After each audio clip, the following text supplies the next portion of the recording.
menjadi ayah dari 500 anak. Bagaimana rasanya? Ya, pria ini bernama David. Meski terlihat kumuh, tapi ia ayah dari 533 anak. 20 tahun lalu, David muda dan gagah. Karena butuh uang, ia memakai nama Starbuck dan mendonorkan spermanya di bank sperma. Jumlahnya sangat mengejutkan. Dari tahun 1988 sampai 1990, Starbuck menyumbangkan total 693 sperma selama 23 bulan. David mendapat kompensasi sebesar 24.000 USD. Karena kualitas spermanya bagus, bank sperma telah membantunya melahirkan 533 anak. Anak-anaknya kini sudah dewasa. Mereka ingin tahu siapa ayahnya dan menuntut di pengadilan. Mereka ingin tahu Starbuck yang sebenarnya. David tidak mengira, cuma dia orang yang memiliki 500 anak di dunia ini. Pengacara David memberinya setumpuk berkas berisikan informasi anak-anaknya. David menolak. Ini merupakan aib baginya. Siapa yang sanggup menerimanya? Tapi, David bukan manusia biasa. Setelah ia bangun, ia memungut lagi berkasnya. Ia penasaran, lalu mengambil secara acak. Ia sangat kaget, karena anaknya adalah atlet nasional. Saat bertanding, anaknya menggiring bola dan mencetak gol. David sangat bangga. Ia meneriakkan nama anaknya, lalu menggiring penonton berteriak. David tak mengira, ia bisa mencetak atlet nasional. Rasanya seperti lahir baru. Karena berhasil menggapai mimpinya, ia menutup mata dan mengundi berkas anaknya. David pergi ke bar untuk melihat anaknya. Tapi, anaknya kini adalah pelayan. Tapi, ia tampan dan punya mimpi. Hari itu, ia disuruh lembur. Padahal, ia mau berangkat casting. Kalau pergi casting, belum tentu ia berhasil. Tapi, kalau kehilangan pekerjaannya di bar, ia akan jadi gelandangan. Melihat anaknya gagal, David tidak tahu harus apa. Ia keluar dengan canggung. Melihat dari sudut pandang seorang ayah, ia tahu ia harus melakukannya. Ia masuk lagi ke bar dan memberikan kunci mobil ke anaknya. Ia akan menggantikan anaknya dan menyuruhnya pergi casting. "Kenapa kamu membantuku?" David tertawa dan berkata, "Aku mau membantu orang menggapai mimpi. Itu adalah kebahagiaanku." "Cepat, pergilah." Bos bar datang ke sana dan memecat anaknya. Tapi, siapa sangka, ternyata anaknya berhasil. Ia mendapat peran di salah satu film dan memulai karir barunya. Tampaknya 533 anak tidak banyak. David memutuskan untuk menemui mereka sebagai orang asing. Anaknya memiliki beragam pekerjaan. Ada yang jadi penjaga kolam, penyanti jalanan, pemandu wisata, dan ahli manikur. Anak lelakinya tampan dan ceria. Anak perempuannya cantik-cantik. Ia menjadi malaikat pelindung setiap anaknya. Penyanyi jalanan ini tidak laku. Tidak ada yang memberinya uang. Model ini berpakaian sangat seksi. Ia memarahi lelaki yang menggodanya.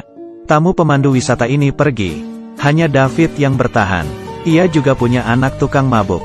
Ia berdiri di sebelah anaknya dan mengantarnya pulang naik taksi. David terus mengundi siapa yang ia akan temui selanjutnya untuk mencintai mereka dengan caranya. Tapi, hari ini dokumen yang ia pegang membuatnya sedih. David pergi ke panti rehabilitasi.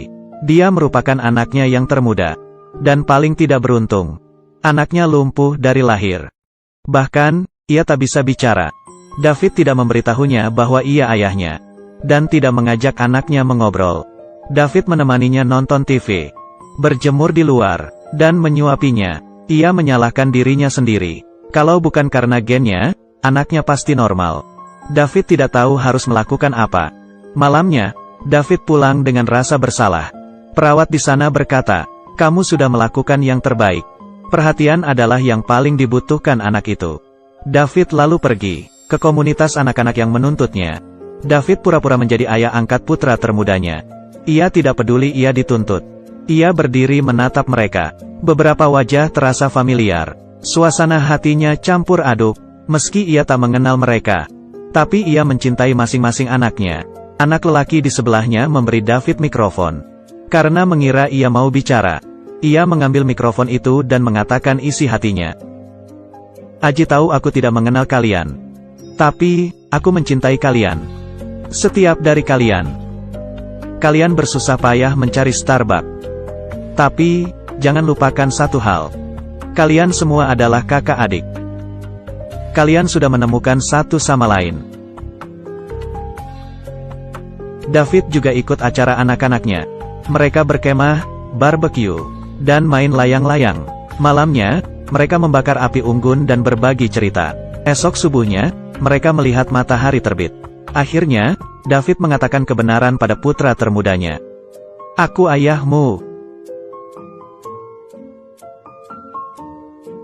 David menemui pengacaranya. Ia mau membuka identitasnya. Tapi, pengacara memberinya sebuah koran. Kasus Starbucks menjadi buah bibir masyarakat. Pihak bank sperma tetap merahasiakannya. Selama David tidak membuka identitasnya, dan balik menuntut bank sperma, maka ia akan mendapat $200.000 kompensasi kerugian psikis. David tidak setuju. Ini sama saja dengan menjual anaknya. Tapi, di dunia ini ada 5 miliar manusia yang mencari identitas Starbucks. Ditambah dengan komentar buruk. Bahkan, istri David menganggap Starbucks adalah pria mesum. Bila David mengungkap identitasnya, maka dampaknya akan fatal. Malamnya, ia makan bersama dengan keluarga. Ayah David sangat gembira menyambut mereka. Ia bercerita tentang aib David di masa lalu. Meski David ini bukan orang hebat, penampilannya berantakan, tapi ia akan memberimu kejutan. Ayahnya ingat 20 tahun lalu. Sebelum istrinya meninggal, David membelikan mereka tiket pesawat ke Venesia. Bulan madu selama sebulan di Venesia merupakan impian orang tuanya. David juga ikut bersama mereka, dan menemani ibunya jalan-jalan sebelum ia meninggal. Kenangan itu sangat indah. Semua biaya perjalanan di Venesia ditanggung oleh David. Sesuatu yang dilakukan David akan membuatmu terkejut. Istrinya bertanya, "Kamu dapat uang sebanyak itu dari mana?" David hanya tertawa. "Itu rahasia. Sampai di sini kamu mungkin tahu alasan kenapa David menjadi Starbucks dan bola-balik ke rumah sakit. Selain kasus 500 anaknya, David masih punya satu rahasia lagi, yaitu hutangnya menumpuk. Rentenir sudah 5 kali menagih hutang ke rumahnya. David sudah terbiasa disiksa. Lalu, rentenir mencari ayah David dan menyiksanya juga supaya hutangnya dibayar. Keluarga David tahu. David mau tak mau mencari pengacara. Ia tidak akan membuka identitas dan menuntut balik bank sperma. Lagi pula ia butuh uang. Di persidangan, pengacara mengatakan alasan kenapa David harus menang. Tapi, saat melihat anaknya di TV, hati David tergugah. "Kami sangat kecewa. Tapi, kami percaya. Ayah melihat kami sekarang. Keputusan berada di tangannya. Kami melihat banyak media yang memakinya. Kami berharap ia tahu. Kami tidak menganggapnya jahat. Kami rasa dia telah memberikan hidup dan kebahagiaan kepada orang yang membutuhkan. Terima kasih." Kalau David membuka identitasnya, kompensasi $200.000 harus dikembalikan lagi. David yang ragu-ragu pulang ke rumah, lalu melihat ayahnya di sana. David frustrasi dan mengatakan ialah Starbucks. Siapa sangka ayahnya tidak marah dan malah tertawa. Dalam sekejap ia punya 500 cucu. Itu adalah kejutan terbaik baginya. David bertanya cara menyelesaikan masalah ini. Ayahnya mulai bercerita tentang kisahnya sewaktu muda. "Dulu, waktu aku pergi merantau, ayah dan kakekku memberikan semua tabungannya sebesar $10. Saat itu aku bersumpah harus mengembalikannya 1000 kali lipat. Tapi, sampai ayahku meninggal, aku dan ibumu masih miskin. Sekarang aku sudah sukses, tapi ayahku sudah meninggal.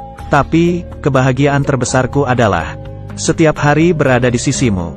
Seperti ayahku membantuku, aku juga mau membantumu. Ambil $10 ini. Uang ini akan memberimu keberuntungan." David yang mengira akan diberi banyak uang agak kecewa. Tapi, ayahnya mengeluarkan sekantung uang lagi. "Tuh, banyak kan?" Ayahnya menyemangati David. David akhirnya membuka identitasnya. Ia mengirim email ke stasiun TV. Saat ia mengumumkan identitasnya, istrinya melahirkan. Ibu dan anaknya selamat. David terkejut bukan main. Anak-anaknya datang ke rumah sakit.